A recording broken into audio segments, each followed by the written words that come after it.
오늘 우리가 읽었던 에베소서 3장 14절을 보면 바울이 되게 간절하게 기도한 모습이 등장합니다. 바울이 뭐라고 얘기하냐면 나는 아버지께 무릎을 꿇고 빕니다. 이렇게 기록되어 있습니다. 이게 무릎을 꿇고 비는 것이 별로 크게하지 않잖아요. 저희한테는. 그런데 예수님 당시 유대 사람들이나 혹은 예수님 당시의 초대교회 사람들은 사실은 잘 무릎을 꿇고 기도한 적이 별로 없습니다. 어떻게 기도했을까요? 성경에 나와 있습니다. 대부분의 사람들은 서서 기도했습니다. 우리가 그걸 알아요. 어떻게 알죠? 가끔 외신에 예루살렘 통곡의 벽이라는 곳에서 유대 사람들이 막 벽을 마주보고 막 기도하잖아요. 몸을 막 흔들시면서. 기억나시죠? 그런 거 본 적 있으시죠? 예, 그렇게 기도했습니다. 서서 성전을 향하든 혹은 무엇인가 향하든 서서 기도했습니다. 성경에서 무릎을 꿇고 기도했던 내용이 그렇게 많이 나오지 않아요. 근데 오늘 본문에 의하면 바울은 무릎을 꿇고 기도합니다. 즉 무엇인가 너무나도 간절한 겁니다.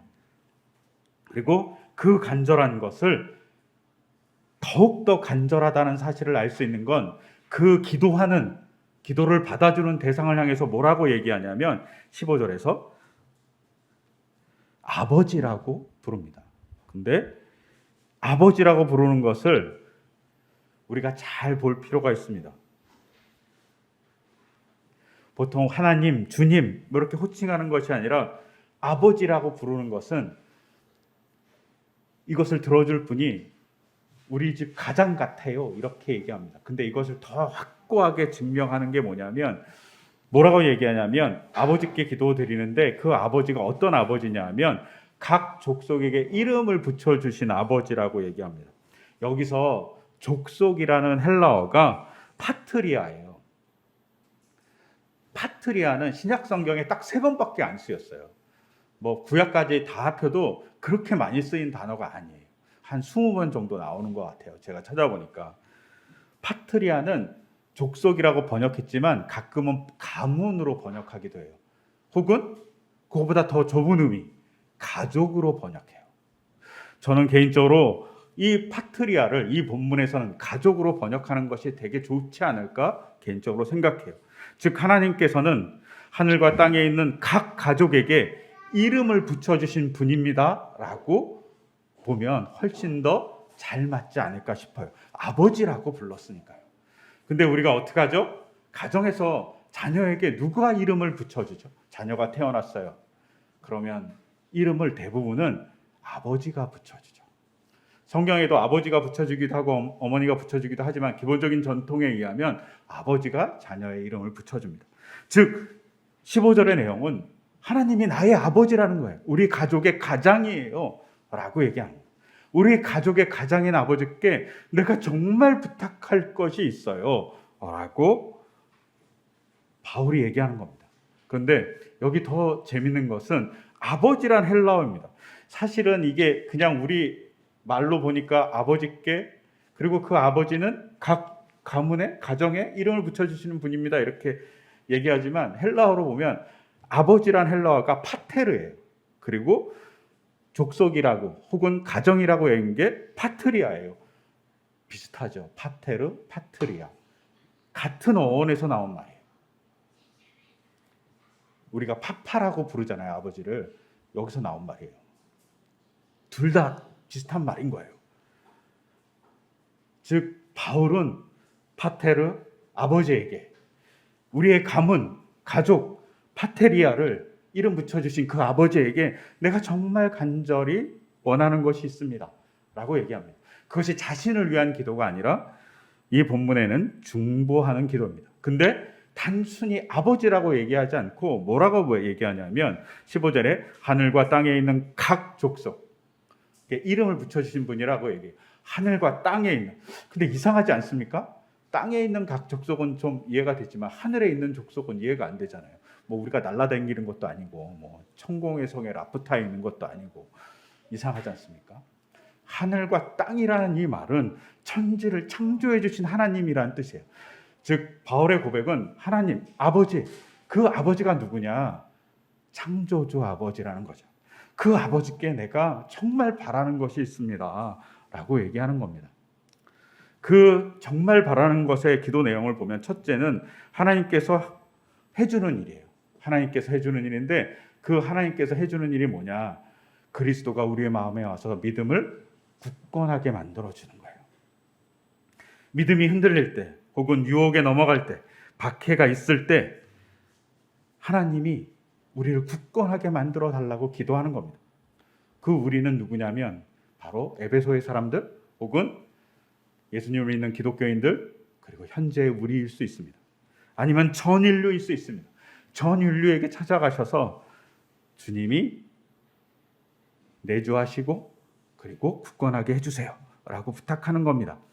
그리고 두 번째 기도는 그런 사람들이 어떻게 행동해야 될지에 대한 기도예요. 이 사람들이 예수님을 자기에게 내주시킨 사람들이 어떻게 행동해야 되냐에 대한 얘기를 하고 있어요. 그 얘기가 뭐냐면 그리스도의 사랑을 아는 겁니다. 그것도 어떻게 아는 거냐? 그리스도의 사랑을 그 사랑의 너비와 길이와 높이와 깊이를 깨달아 알기를 간절히 바랍니다라고 얘기해요. 바울이 정말 아버지에게 간곡하게 부탁하는 건 주님을 내적으로 만나는 일이죠. 그것은 성령의 역사를 통해서 이루어집니다. 근데 그것을 통해서 무엇을 알아야 되냐고 얘기하냐면 그리스도의 사랑을. 근데 그 사랑을 너비와 깊이와 길이와 높이 다 알 수 있으면 좋겠다라고 얘기하는 겁니다. 우리도 그렇게 알아가기를 소망합니다. 제가 언젠가 우주에 대한 얘기를 이렇게 뚝 듣다가 되게 재밌는 얘기를 하나 들은 적이 있습니다. 우주에 가면 한 평의 공간이 아니라는 겁니다. 그래서 왜 그럴까 이렇게 생각해 봤습니다. 그랬더니 우주는 중력이 없으니까 어디를 붙어도 잘 수 있다는 거예요. 천장에 붙어도 자고 오른쪽에 붙어도 자고 왼쪽에 붙어도 자고 바닥에 붙어도 자고 앞에 붙어도 자고 뒤에 붙어도 잘 수 있다는 거예요. 6면에 어디든 잘 수 있대요. 즉 지구에 있을 때는 중력 때문에 한 면만 잘 수 있어요. 근데 우주에 나가면 중력이 사라지니까 6면 모두를 사용할 수 있다는 거예요. 16면체면. 그러니 공간이 6배나 넓어진다는 거예요. 우리가 주님을 알 때 깊이 알아야 돼. 이런 얘기를 되게 많이 해요. 또 히브리서에 의하면 주님을 깊이 생각하라 이런 말이 있어요. 근데 여기서 바울은 뭐라고 얘기하냐면 깊이를 넘어 주님의 사랑의 넓이도 알아야 되고 주님의 사랑의 길이도 알아야 되고 주님의 사랑의 높이도 알아야 되고 주님의 사랑의 깊이도 알아야 된다. 그걸 우리 성도님들이 바울의 성도님들은 에베소 사람들이 알았으면 좋겠습니다 라고 기도하는 겁니다. 그렇게 하나님 만나 주십시오. 그렇게 예수님 만나 주십시오 라고 얘기하는 것 같아요. 그러면서 이제 이 본문을 읽으면서 그러면 예수님의 사랑의 너비는 무엇일까 라고 생각해 보았습니다. 예수님의 사역을 막 이렇게 쭉 스캔하면서 느꼈던 것은 저에게 다가온 예수님의 사랑의 너비는 다양한 사람들, 차별 없이 사람을 만나 주셨던 사건 같아요. 모든 사람들이 저 사람은 예수님을 안 믿어. 저 사람은 버려야 돼. 저 사람은 매운도니까 우리가 사랑할 수 없어 라고 얘기하는 사람들을 예수님은 너는 내 제자가 될 수 없어 얘기하시는 것이 아니라 예수님의 제자로 받아주시고 복음을 전하는 대상으로 봤다는 것이죠. 그것을 대표적으로 잘 나타낸 게 요한복음 4장에 나오는 사마리아 성 여인과의 만남입니다. 사마리아 성 여인과의 만남에서 보면 여인이 예수님을 왜 그렇게 적극적으로 믿으려고 했냐면 예수님과 사마리아 성 여인이 낮에 만났습니다. 그리고 그 낮에 만난 여인에게 우물가에 있던 예수님이 이렇게 얘기합니다. 나에게 물 좀 달라고. 우물에 두루박이 없으니까 물을 기를 수 없는 거야. 그러니까 두루박이 있는 사람 여자가 왔으니까 달라고 하신 거죠. 그때 여자가 이렇게 하죠. 유대인 당신이 왜 나한테 물을 달라고 그러냐고. 이 말은 유대인과 사마리아 사람이 정말 적과 같은 사람이었고 그리고 별로 관계가 안 좋았죠. 근데 여자가 얘기하니까 더욱더 안 좋은 관계에서 물을 달라고 얘기한 겁니다. 사회 통념상. 근데 예수님이 뭐라고 얘기하냐면 네가 내가 영원히 목마르지 않은 물을 줄 것을 알았으면 나한테 물을 줄 거라고 얘기해요. 근데 이 말 되게 이상하잖아요. 아니, 예수님이 목마르다고 물 달라고 그러면서 자기는 영원히 목마르지 않는 물이 있다고 그래요. 모순이잖아요. 근데 이 모순에도 불구하고 여인이 나한테 그 물을 달라고 얘기합니다. 여인이 왜 달라고 그랬을까요? 이스라엘 사람들은 보통 저녁 때 물을 기르러 나와요. 왜냐하면 뜨거우니까 낮에는 물을 기르러 잘 나오지 않아요. 근데 이 여인은 낮에 물을 기르러 나왔습니다. 왜요? 사람들과 접촉하는 게 싫었기 때문입니다. 왜 싫었느냐에 대한 문제가 있죠. 그것을 알 수 있는 건 예수님이 이 여인이 그러면 영원히 목마르지 않는 물을 저에게 주십시오라고 얘기했을 때 예수님이 조건을 달죠. 무슨 조건을 답니까? 네 남편을 데려와라 얘기합니다. 그러니까 여인이 다시 대답하죠. 저에게 남편이 없습니다. 라고 대답합니다. 그러자 예수님이 뭐라고 얘기합니까? 너에게 5명의 남편이 있었는데 그리고 지금 또 다른 남자와 살고 있는데 그 남편이 너의 남편들이 아니다 라고 얘기합니다. 네 말이. 그러자 여인이 깜짝 놀라죠. 근데 이 본문을 쭉 읽다 보면 정말 예수님이 영원히 목마르지 않는 물을 줬는지는 나오지 않아요. 이상하지 않습니까? 근데 여인은 영원히 목마르지 않는 물을 갖게 됩니다. 어떻게 해요? 이 여인은 예수님과 그런 대화를 하고 나서 어떻게 변합니까? 사마리아 온 동네를 돌아다니면서 자기가 메시아를 만났다고 얘기합니다. 성경에 써 있는 선지자를 만났다고 얘기합니다. 어떻게 됩니까? 사람을 피해서 낮에 물을 길었던 이 여인이 이제는 대놓고 나가서 메시아를 만났다라고 고백하는 사람이 되어버립니다. 이 여인이 원했던 물은 먹으면 평생 목마르지 않는 물이에요. 근데 영원히 목마르지 않는 물을 예수님이 주십니다. 어떤 물이냐? 여인이 상상한 그 물이 아니라 사회적 관계에서 이 여인은 더 이상 낮에 물을 들어오지 않아도 됩니다. 더 이상 다른 사람의 따가운 눈을 가지고 물 길러오지 않아도 됩니다. 이 여인의 남편이 6명인 이유는 정확하게 알 수 없어요. 그래서 일반적으로 이 여인이 부도덕한 여인이었다라고 보기도 하지만 다른 관점도 있어요.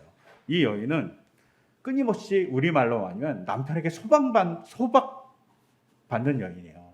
그래서 남편과 어떤 남자가 결혼했는데 그 남자가 맨날 쫓아내는 거예요. 그래서 계속 남편이 바뀌는 여인일 수 있어요. 즉 여인에게 문제가 있는 거예요. 부끄러운 문제가 있는 거예요.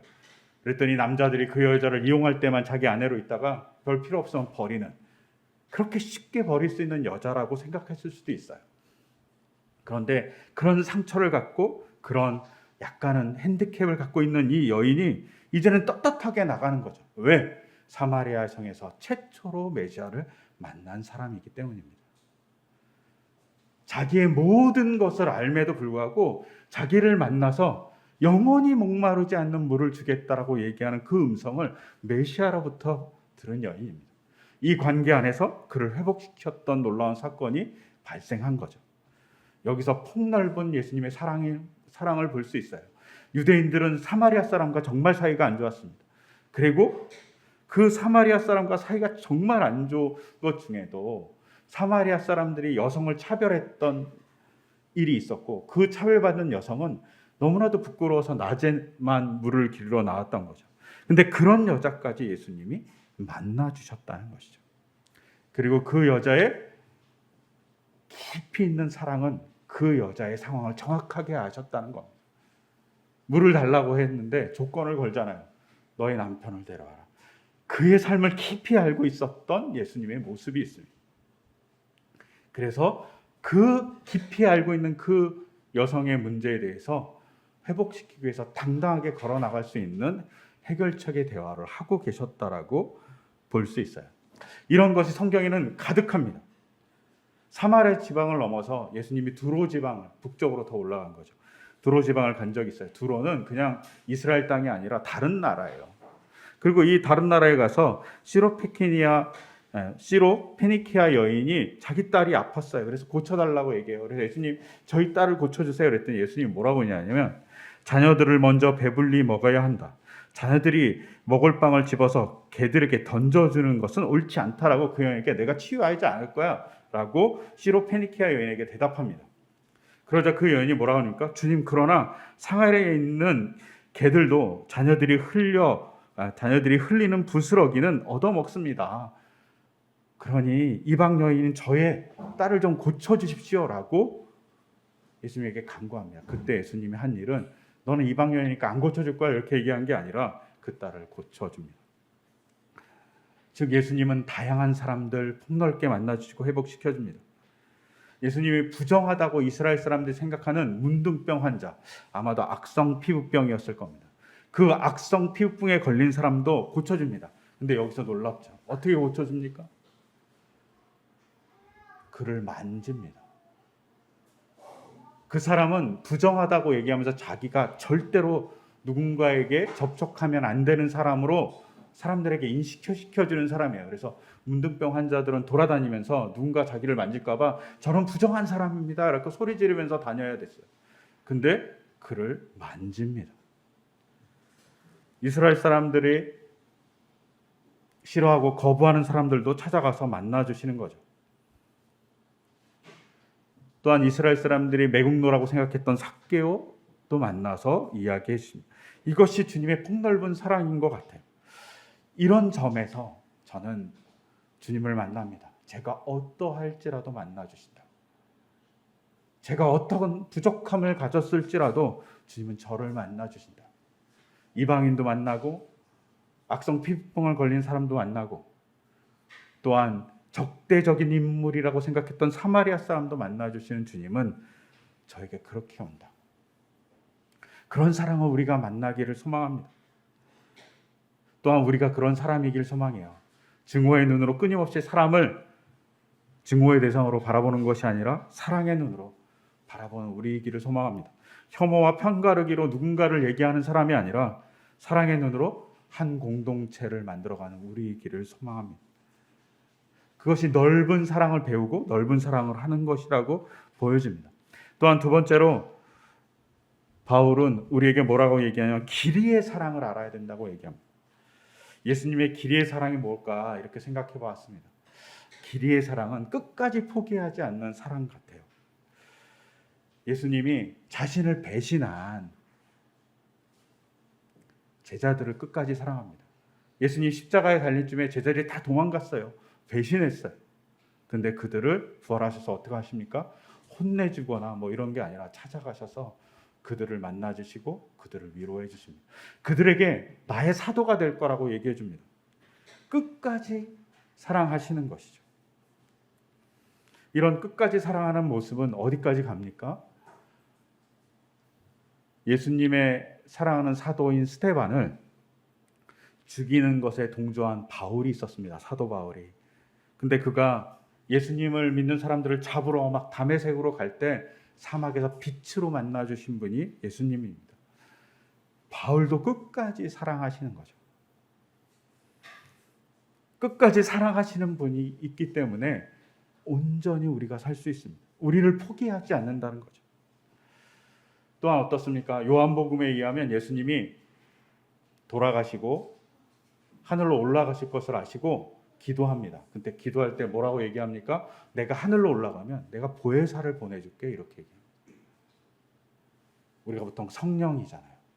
하나님께서 우리를 끝까지 사랑하는 것은 하나님이 계속 우리와 함께 하신다는 거죠.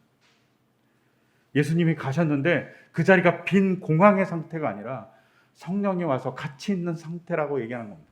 만약 성삼위일체의 하나님이라는 얘기를 했을 때 그것이 신학적으로 확실한 이야기라고 우리가 가정할 때 성삼위일체의 하나님은 우리를 절대로 한 번도 포기한 적이 없다는 거죠. 예수님이 계시고 하나님이 계시고 성령님이 우리를 언제나 옆에서 포기하지 않고 지켜주신다는 것을 보여줍니다.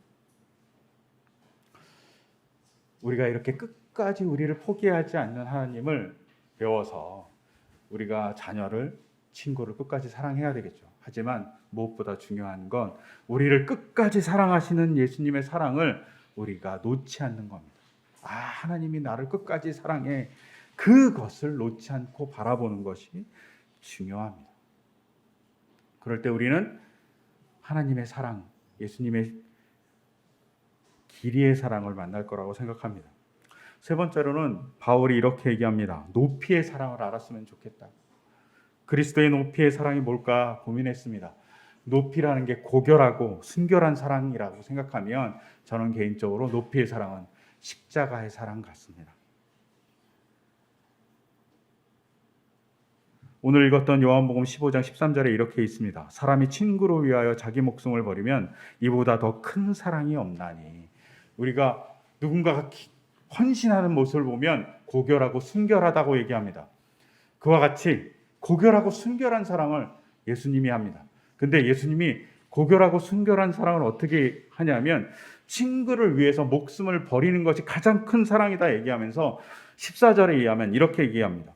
너희가 내가 명한 대로 하면 나의 친구다 라고 얘기합니다. 요한복음 15장 14절에서 너희가 나의 명한 대로 하기 때문에 나의 친구야. 그러니까 나는 너를 친구라고 생각해. 그러니까 내가 너를 위해서 나의 목숨을, 내가 대신 너의 어려움을 짊어졌어 라고 얘기해 주는 겁니다. 이것이 높이의 사랑 같습니다. 그리고 나눠지는, 그리고 나눠 갖는 사랑 같습니다. 우리가 누군가를 구하는 사랑을 배워야만 합니다. 자본주의가 되고 또 우리가 소비사회가 되었습니다. 매스미디어가 발달했습니다. 그러면서 우리에게 다가온 참 아픔 중에 하나는 자기를 잘 꾸미는 것, 자기를 드러내는 일입니다. 그러다 보니 자기에게만 집중하는 일이 우리에게 많이 벌어졌습니다. 근데 예수님이 자기에게만 집중하지 않고 누구에게 집중했냐면 바로 우리에게 집중하셨죠. 그러니까 우리의 문제를 안타까워하시고 십자가를 질 수 있었던 겁니다. 우리가 한번 생각해 봤으면 합니다. 우리는 어디에 집중하는지, 나에게 집중하는지 아니면 서로에게 집중하는지. 영어에 public이라는 단어가 있잖아요. 공적이다 이런 단어잖아요. 근데 이 public이라는 이 단어는 라틴어 포플리쿠스에서 왔어요. 비슷하죠? 포플리쿠스. 이게 P-O-P-L-I-C-U-S거든요. 포플리쿠스인데 이 포플리쿠스라는 이 단어는 어디서 왔냐면 푸베스라는 단어에서 왔어요. 푸베스는 뭐냐면 그냥 어른이라는 뜻이에요. 즉 공적이라는 말은 어디서 왔냐면 어른이 행동하는 것이 공적이라는 거예요. 라틴 사람들, 로마 사람들이 보기에는. 즉 무슨 말입니까? 아이들은 자기만 생각한다는 거예요. 그렇잖아요. 우리가 키워보면 아이들은 자기만 생각하잖아요. 뭐 엄마에 대한, 아빠에 대한 배려는 나이가 어릴수록 별로 없잖아요. 아이가 배고프다고 엄마를 사정을 절대 봐주지 않아요. 그냥 배고프면 울어. 그럼 엄마는 아이를 위해서 정말로 열심히 모유하거나 또한 분유를 타거나 뭐 이런 일들을 하죠. 아빠도 마찬가지죠. 기저귀를 차요. 그럼 어떠합니까? 자기가 처리 못하니까 울어. 그러면 또 엄마는 열심히, 아빠는 열심히 갈아줘야 합니다. 자기에 집중하는 것이 아닙니다. 그런데 로마 사람들이 생각하기에는 자기에 집중하지 않으면서 타인과의 관계를 갖는 것이 어른이라고 생각했고 그 어른의 삶이 공적이다 생각했던 거죠. 그래서 공적이란 말이 퍼플리쿠스라고 얘기합니다. 그리고 그 말이 영어로 발전해서 퍼블릭이 된 거예요. 높이 있는 사랑 혹은 어른 같은 사랑은 자기에게만 집중하는 것이 아니라 서로에게 집중하는 것, 서로의 필요를 바라보는 겁니다. 유아틱한 사랑이 아니라 어른의 사랑을 하는 것이 높이의 사랑 같습니다. 이런 사랑을 예수님이 우리에게 보여준 거죠. 성삼위일체 하나님은 그 성삼위일체 하나님의 사랑이 너무나도 완벽했기 때문에 그 안에 있으실 수 있었을 것입니다. 근데 그 사랑을 넘어서 인간에게 관심을 갖습니다. 그것이 높이의 사랑이고 인간에게 관심을 가져서 인간의 삶에 대해서 품어주시고 십자가를 지셨던 것이죠. 이런 높이의 사랑을 우리도 또한 하기를 소망합니다. 그리고 마지막으로 바울은 우리들이 깊이의 사랑을 했으면 좋겠다라고 얘기합니다. 그리스도의 깊이의 사랑이 뭘까요? 인간의 삶에 대한 깊은 이해 같습니다. 사마리아 여인과 만났을 때 예수님은 그의 삶의 가장 큰 문제는 물을 기르러 나오는 그 번거로움이 아니라 그 여인이 집 밖을 나올 수 없는 부끄러움이라고 생각했을 겁니다. 그것을 잘 보셨던 거죠. 그래서 그 부끄러움을 없애고 그 대신 뭘 줍니까? 메시아를 처음으로 만난 사마리아 사람이라는 놀라운 은혜를 줍니다. 그것으로 그녀는 어떻게 합니까? 사마리아 성을 활보합니다. 치유된 모습으로, 회복된 모습으로 나갑니다. 단순히 물의 관계가 아닌 거예요. 삶의 관계, 삶의 문제를 정확하게 보고 계시는 분이 주님이신 거죠. 또 하나 어떻습니까? 우리가 잘 아는 지붕을 뚫고 4명의 사람이 중풍자를 내려보냈어요. 그때 예수님이 그를 향해서 뭐라고 얘기합니까? 네 믿음이 좋으니까, 너네들 믿음이 좋으니까 중풍자 일어나서 집에 가십시오. 병이 나았습니다. 이렇게 얘기하지 않습니다. 침대를 들고 가십시오 라고 먼저 얘기하지 않아요. 제일 먼저 얘기한 건 네 죄가 사했다고 얘기합니다. 왜 이 얘기를 합니까? 이 사람이 정말 죄인이라서? 그것보다는 그 당시 이스라엘 사람들은 그렇게 중풍병에 걸리는 일은 왜 걸리냐면 그가 죄가 많아서 그렇게 됐다고 생각하고 있었다는 거죠. 죄가 많아서 그렇게 된 사람이라고 생각하는 그 대중을 향해서 뭐라고 얘기하냐면 이 사람들의 믿음은 너무나도 좋아서 병이 치유될 정도의 믿음을 가진 사람이라고 칭찬해 주는 겁니다. 사회적 관계가 회복되는 거죠. 병만 치유되는 것이 아니라 그가 갖고 있는 삶의 자리가 치유되는 겁니다. 그러니 깊이 그를 보고 그의 문제를 해결해 주시는 거죠. 세리장 삭개오는 어떻습니까? 세리장 삭개오를 먼저 가서 그에게 가서 이름을 불러줍니다. 모든 사람이 비난하는 그 대상을 향해서 예수님이 찾아가서 그의 이름을 부르죠. 삭개오야. 그리고 그와 같이 식사합니다.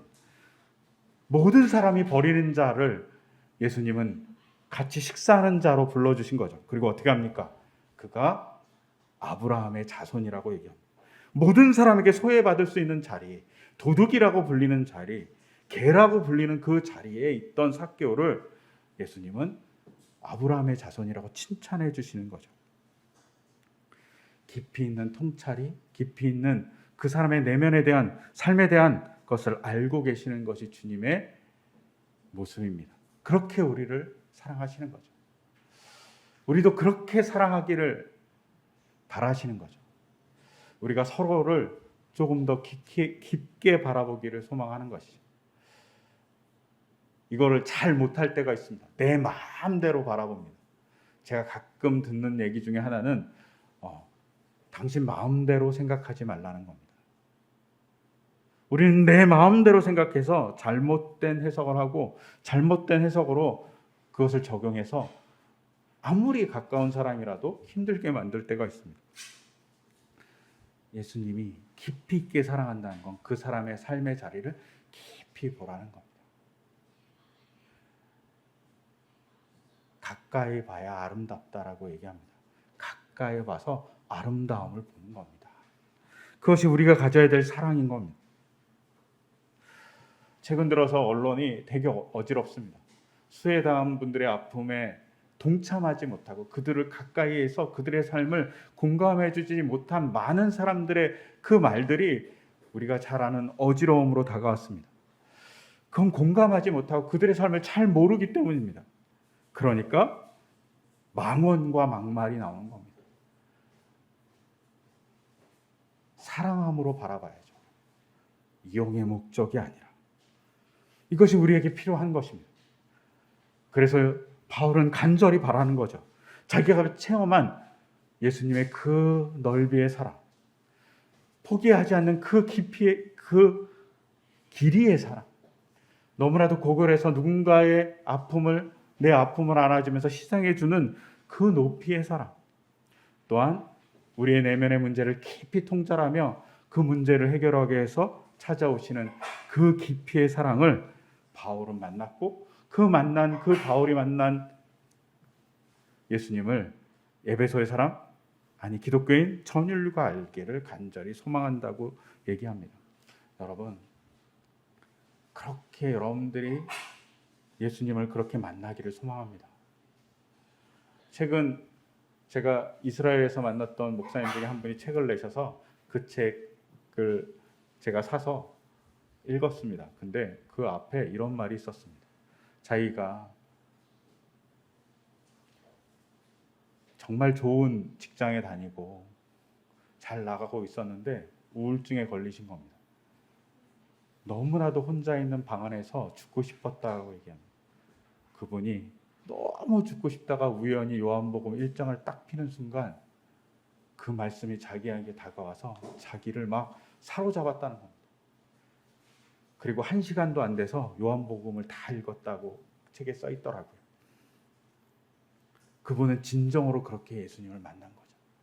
그리고 자기는 그 우울증에서 탈출했다고 그 책에 써 있더라고요.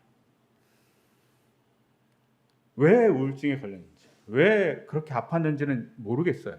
그런데 그분은 요한복음을 통해서 하나님의 사랑, 예수님의 사랑, 성령의 은혜를 만났던 거죠. 여러분, 제가 이렇게 말로만 할 수는 없지만 주님의 말씀이, 주님의 사랑이 그 주님의 넓고 길고 높고 깊은 사랑을 여러분이 말씀을 통해서 만나기를 소망합니다. 그럴 때 우리가 변할 수 있습니다. 그럴 때 우리가 견고해질 수 있습니다. 우리의 믿음이 흔들리지 않을 수 있습니다. 우리의 공동체가 더 견고해질 수 있습니다. 그런 우리의 삶이 되기를 소망합니다. 그렇기 때문에 우리가 말씀을 읽는 거죠. 그냥 습관적으로 읽는 것이 아니라 사랑과 만나기 위해서 읽는 겁니다. 그리고 그것을 통해서 여러분이 더욱더 깊이 주님의 넓고 깊고 높고 긴 사랑을 만나기를 소망합니다. 이 시간 그 소망을 담아서 제가 기도하겠습니다. 하나님 아버지, 바울은 정말 간절히 기도합니다. 그리스도의 사랑의 넓이와 사랑의 길이와 사랑의 높이와 사랑의 깊이를 성도님들이 경험하기를 소망합니다라고 간절히 기도합니다. 주님, 우리가 서로에게 그렇게 기도해 주기를 소망합니다. 그리고 우리가 그런 예수님의 사랑을 만나기를 소망합니다. 그래서 평면적이지 않은 그 깊은 사랑과 넓은 사랑을 만나서 우리의 삶이 견고해질 수 있도록 인도하여 주시옵소서. 우리의 삶에 마음속 어려움이 있다면 주님 찾아오셔서 그런 사랑의 주님을 만남으로 우리가 다시 회복될 수 있도록 인도하여 주시옵소서. 그런 주님을 믿으며 이 모든 것 주 예수 그리스도 이름으로 기도드립니다. 아멘.